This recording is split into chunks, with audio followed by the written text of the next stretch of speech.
Tim stood on the sands in the cove of the dark tower, watching Grandfather Strome. Grandfather Strome stood leaning against his boat and listening to Nicola and Jeremy as they poured out the story of all that had happened to them since they had seen him years before. Grandfather Strome stood smiling down at them, and Tim could see how happy he was that the children were safely with him. Nicola was just coming to the end of the story when Grandfather looked across and saw Tim. "Wait, Nicola," he said. "Wait a moment. There's a friend of yours here. I haven't met him yet." He came over to Tim. "The children wouldn't be here if it hadn't been for you, Tim," he said. "Will you come with us to the island? You'll be very welcome there." Grandfather Strome smiled, and Tim thought of Mr. Berryman. Mr. Berryman sometimes smiled at him like that. I think I'd better go back," Tim said slowly. "You see, I'm just one of the ordinary folk, and I keep wondering what's happening in the yard. I want to go back and see how everyone is." "Oh, Tim!" cried Nicola, running over to them. "You must come with us to the island. Please, Tim, do come." Tim shook his head. "I can't, Nicola," he said. "I might later on, but I must go back now." "But Tim," began Nicola. Grandfather Strome put his hand on Nicola's shoulder. "Let the boy do what he thinks is right, Nicola," he said. "He knows we should be glad to have him, but he must make up his own mind. It isn't easy for the ordinary folk to live with the hidden people." "I must go back," said Tim. Grandfather Strome nodded. "If you ever want to come and see us, Tim, light 3 fires on the dark tower and the boat will come for you," he said. "I shall never forget what you've done. The Wind Witches would have taken Nicola and Jeremy by this time if it hadn't been for you." "I'll come and see you someday," said Tim. "You will always be welcome," said Grandfather Strome. "And now, how are you going to get home?" "I'll have to get back to the road," said Tim, "and then I'll catch the ghost bus and go as far south on that as I can. Then I'll have to hitchhike the rest of the way, or walk if I have to." Grandfather Strome nodded. "And how are you going to get to the road?" he asked. "I'll walk over the moor," said Tim. Grandfather Strome looked at the sky. "You haven't long if you want to catch the ghost bus tonight," he said. "It will soon be dark. I see you've got a cat with you. Can he fly a broomstick?" "Yes," said Tim. "He's one of the strange ones." "Then I've a broom that will take you back to the road," said Grandfather Strome. "Don't try to fly further south on it. The Wind Witches will be out, and Mandrake will be looking for you. You'll be safer on the bus. The driver doesn't take witches." He turned to the children. "Come, Nicola," he said. He lifted her up and over the side of the boat. "Now, Jeremy." He lifted Jeremy after her, and then climbed up onto the boat himself. He bent down, picked up a broomstick, and tossed it down onto the sand. Sebastian ran over to it. "There you are, Tim," called Grandfather Strome. "Fly on that back to the road." "How shall I know you get to the island?" cried Tim. "I must know you get there safely." "We'll send you a white owl's feather," called Grandfather Strome.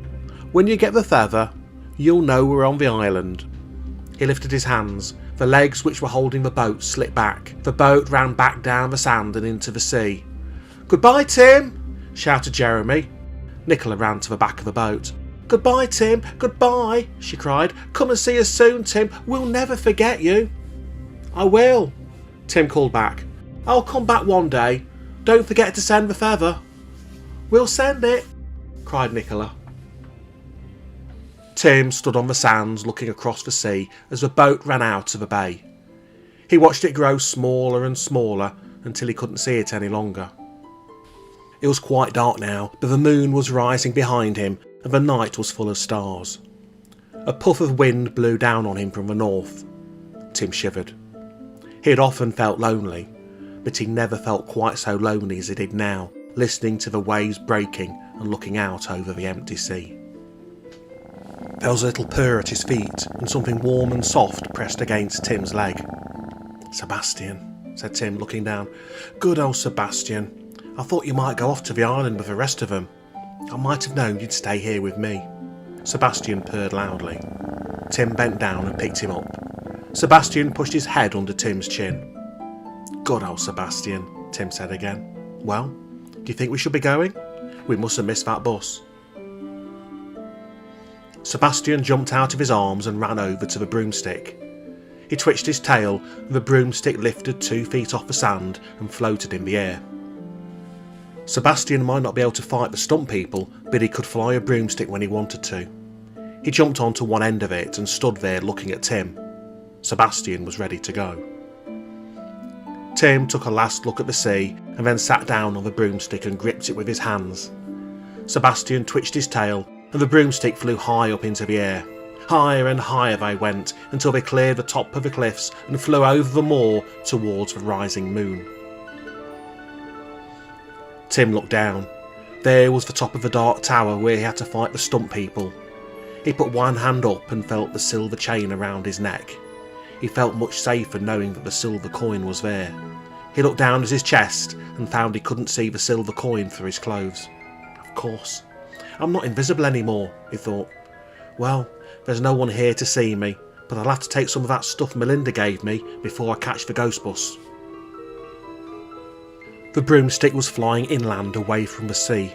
Tim could feel the wind blowing much more strongly now that they were out of the shelter of the cliffs. But the wind was blowing from the north, so that he felt quite safe. The wind witches were far to the south of him, and they needed a south wind before they could fly to the dark tower. He looked at the country below him. He could see hills and moorland and great rocks sticking up here and there in the moonlight. It looked dark and wild and lonely, and he was glad when at last he saw the lights of a car running along a road. Broomstick began to come down. They landed on the road itself.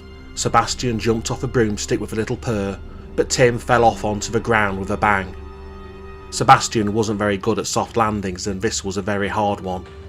Tim wasn't hurt, but he felt a bit shaken. He picked himself up and looked around. There were no houses and no cars. There was no sign of anyone at all. The road disappeared into the darkness of the moor. Tim picked up the broomstick and tossed it into the heather. He sat down on a stone to wait. You can make yourself invisible when you want to, can't you, Sebastian? He asked as the little cat sat down by his foot. Sebastian purred and rubbed himself against Tim's leg. Well, you'd better, said Tim. We must be ready by the time the bus comes. He put his hand into his pocket and felt for Melinda's bottle. His pocket was all wet and sticky. His fingers found the bottle and pulled it out. The cap had come off and the bottle was nearly empty. Tim stared at it for a moment. The cap must have shaken off when he fell on the road. He took the bottle in his other hand and felt in his sticky pocket again. Yes, there was the cap. He pulled it out. What am I going to do now? He asked aloud. Sebastian stood on his back legs and put his front paws on Tim's knees. He asked. Tim held the bottle up in the moonlight and tilted it. There was just a little left in the bottom. That will take me some of the way anyhow, said Tim. I wonder how many drops there are. Sebastian mewed loudly. Tim looked up. A big white bus was coming along the road. The moon was shining down on it, and Tim knew at once what it was. He poured everything that was left into the bottle into the cap and drank it. He put the cap back and pushed the bottle into his pocket again. He looked down. He could see the silver coin shining brightly through his clothes. He stood up and held up his hand for the bus. He was ready. The bus slowed down and stopped in front of him. It was a silvery white, and Tim found he could see through it. He could just make out the dark moor on the other side of the road, as if the bus had been made of some kind of white glass. The door opened and he got in. Sebastian jumped in after him, and the door closed behind them. The driver was dressed in white. He wore a white turban and a loose white tunic with loose red trousers and strange-looking gold shoes which were turned up at the toes. His face looked as if it was made of glass like the bus, and he had a long white beard. He had dark eyes, and he looked him up and down for a minute, and then he smiled. Can I come with you? Asked Tim. The driver nodded his head. He said nothing, but when Tim still didn't move, he jerked his head towards the back and started the bus moving again. Tim looked for somewhere to sit down. The bus was full of hidden people, but they looked quite friendly. There was only one seat facing forwards, and that was beside the driver. Someone was already sitting there. He didn't turn round, and all Tim could see of him was a greenish white coat with a big cape and a black three-cornered hat. Everyone else was sitting on two long bench seats which ran down each side of the bus to a door at the back. The seats were nearly full, but there was a space at the far end near the back door. Tim made his way down to it. He sat down in the corner, leaning against the end of the bus. Sebastian jumped onto his knees. Tim settled himself back and looked at the other passengers. There was no light inside the bus, but all the passengers seemed to have a white light shining around them.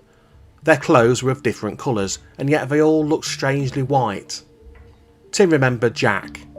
Jack had looked just like that when he had frightened the two people on the canal path a year ago. No one seemed to think that Tim looked strange. There were two sailors opposite him with long hair tied back in pigtails. Next to them sat an old man in a top hat. He had a long white beard just like the driver. Next to him was an old woman with a shawl over her head. A boy was sitting beside her wearing an odd sort of coat and long stockings. The boy was the only one looking at Tim. He saw Tim look at him and made a face at him. Tim grinned back. That made him feel better. There was a space on his right, and then there was an old woman with a basket. There were other people further down the bus. They were all hidden people, but they took no notice of Tim. Sebastian settled himself down and was purring softly. Tim wondered if he should stay awake, but he was very tired after the fight with the stump people and the long climb down the cliffs. He leaned back into the corner, shut his eyes, and fell asleep. Tim felt something sharp digging into his shoulder. He woke up to find Sebastian standing on it, holding on with his claws and staring out of the window. Tim turned and stared out into the night. He gave a little gasp. Up there against the starlit sky, the wind witches were riding the wind. There were 7 of them. Their silver cloaks were blowing out in front of them like sails, and their dark red skirts blew all around them. The bus rushed forward without a sound, but Tim could hear the wind blowing outside. For a moment he felt frightened. He was afraid the witches were looking for him. But then he saw they were flying too high to be looking for anyone. They were flying home on the north wind. Tim watched the witches until he couldn't see them any longer. The bus was travelling faster than they were. It seemed to be almost flying over the road, much faster than an ordinary bus could have travelled. Tim was glad when they left the witches behind. Sebastian settled down again to sleep on his knees, but it was a long time before Tim could get back to sleep. But he was very tired, and at last he fell asleep again, leaning against the corner of the bus. He slept for a long time. He opened his eyes now and then when the bus stopped and someone got off or someone got on, but he went back to sleep again as soon as the bus started. The bus seemed to be travelling faster and faster. When he woke up again, he saw that they had left the hills and moors behind them and were on a main road. He could see the cars and lorries of the ordinary folk rushing by. When he woke the next time, they were on a motorway travelling south. Tim knew he must be in England again. He wondered what the time was and wondered if he could ask someone, but that didn't seem to be the right thing to do at all. He shut his eyes and went back to sleep. An hour later, Tim woke up with a start. For a moment, he wondered what had woken him.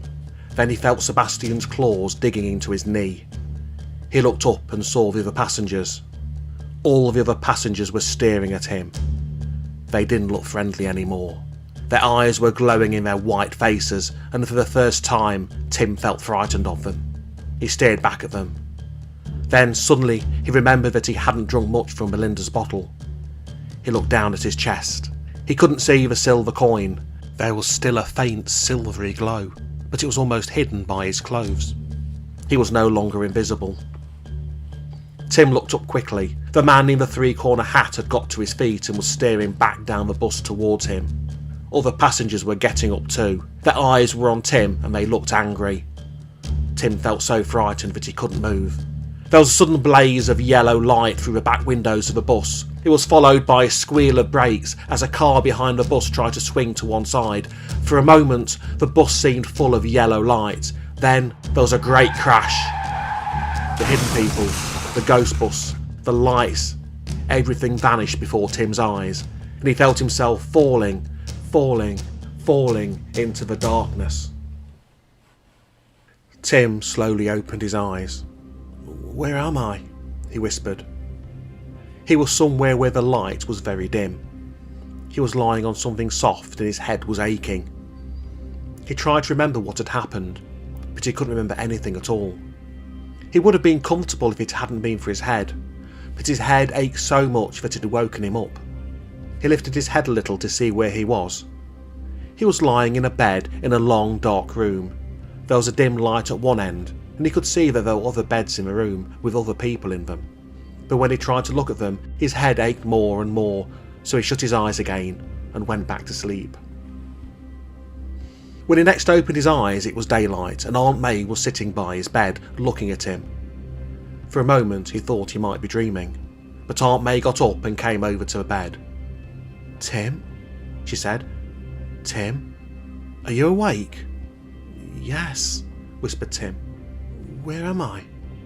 "In hospital," said Aunt May. What happened?" asked Tim. "You were hit by a car," said Aunt May. "You were sitting in the middle of the motorway. I don't know how you got there. Oh, Tim, you didn't have to run away. I'd have got rid of Miss Smith there and then if I'd known what you were going to do. She's gone now, Tim. She doesn't live in the house anymore. I sent her packing when I found you'd gone, but don't you worry, we've got someone else. She's a friend of Mr. Berryman's and you'll like her. She's ever so nice. Mr. Berryman told me to tell you not to worry about Jim and Kevin too.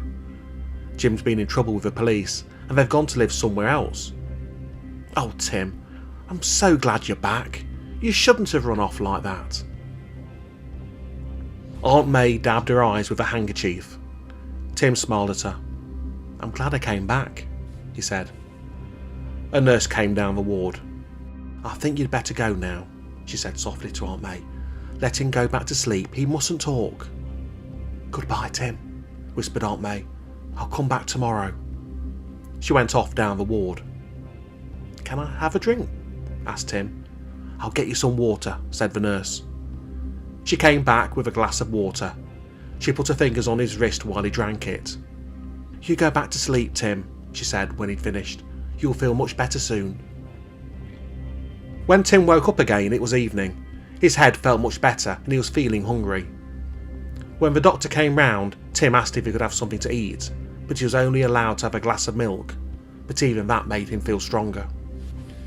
He began to think about what had happened. He remembered everything now up to the point when something crashed into the back of the ghost bus. Or had it crashed into him? Tim didn't know. They must have found him on the road and taken him to hospital. He wondered how they knew who he was. Then he remembered the police had been looking for him anyway. He suddenly thought of Sebastian and sat up quickly. That sent a sharp pain through his head, so he lay down slowly again and stared upwards. What had happened to Sebastian? No one would bother about a little grey cat. He thought of Melinda. Melinda might know what had happened to Sebastian. He put his hand up to his neck to touch the silver chain. The silver chain wasn't there any longer. Both the coin and the chain had gone. His hand dropped to his side. That was the end of it then. He'd never find Sebastian without Melinda. He'd never go to the island. He wouldn't be able to see Nicola and Jeremy even if he did. The nurse came down the ward. "Hello, Tim," she said. "How are you feeling? You're looking a bit unhappy." I'm all right," said Tim.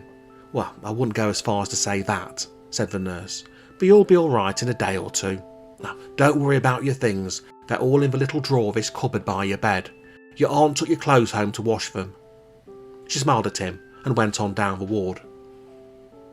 Tim leant over and opened the drawer in the little cupboard. He put his hand in and felt about. His fingers touched something hard.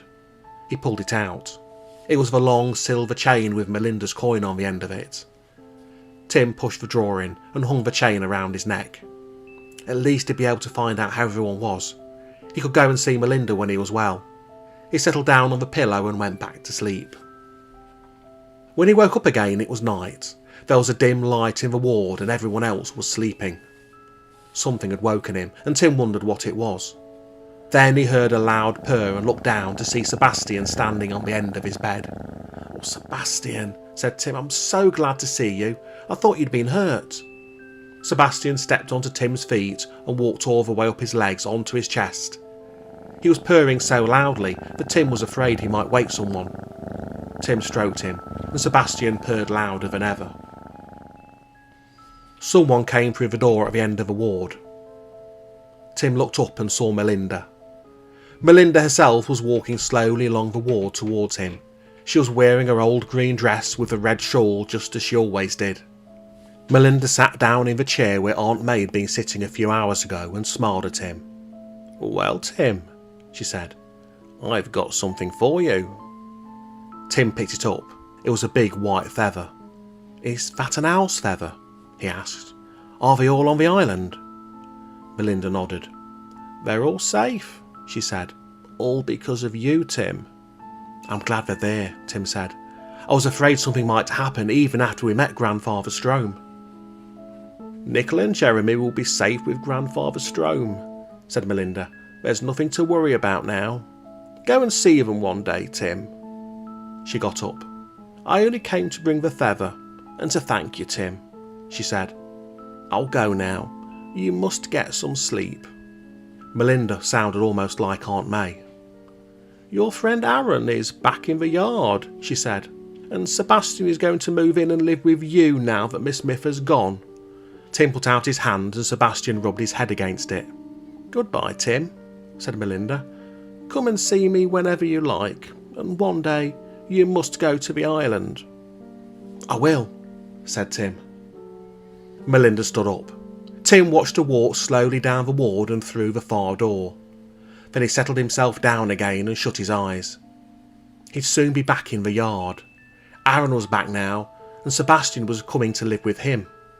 He'd see Mr. Berryman and Miss Baker. Miss Miff had gone and Aunt May was really glad to have him back. And he was glad to see her too. Sebastian was still on the end of his bed. "You'll have to make yourself invisible, Sebastian," he whispered. "They don't like cats in hospitals." Sebastian settled down by his feet, still purring, and Tim went back to sleep.